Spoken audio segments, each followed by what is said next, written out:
Divine guidance and direction. Scripture. Psalms 32, verses 8 to 11.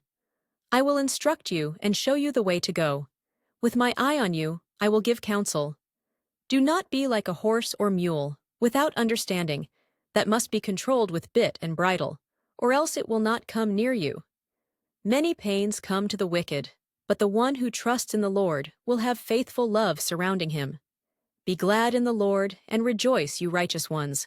Shout for joy, all you upright in heart. The psalmist speaks of God's guidance and instruction. He acknowledges God's readiness and willingness to lead, teach, and instruct those who seek Him. He cautions us against stubbornness and a lack of understanding, likening it to a horse or a mule that needs to be restrained. Psalm 32 is God's promise or offer of divine leading, instruction, and counsel. It requires trust, obedience, and submission to His will. It reminds us that God's eyes are upon us and that He sees all the details of our lives. I love the fact that God offers, not to point out the way to us from a distance, but to show it to us.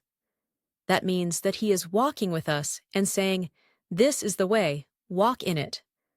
I am grateful for God's counsel and direction in my life. My only prayer is for clarity and discernment, so that I can hear God's voice, receive His direction and instruction, and understand His will, so that I may obey Him.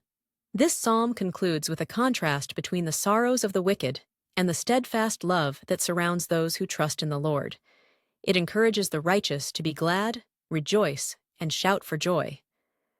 David celebrates the joy of being reconciled with God and the blessing, relief, and peace of a restored relationship with Him. Proclamation. I proclaim that the Lord is my life guide. The Lord says, I will guide you along the best pathway for your life. I will stay close to you, instructing and guiding you along the way.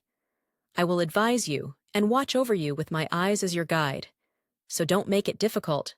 Don't be stubborn when I take you where you've not been before. Do not be like a senseless horse or mule that needs a bit and bridle to keep it under control.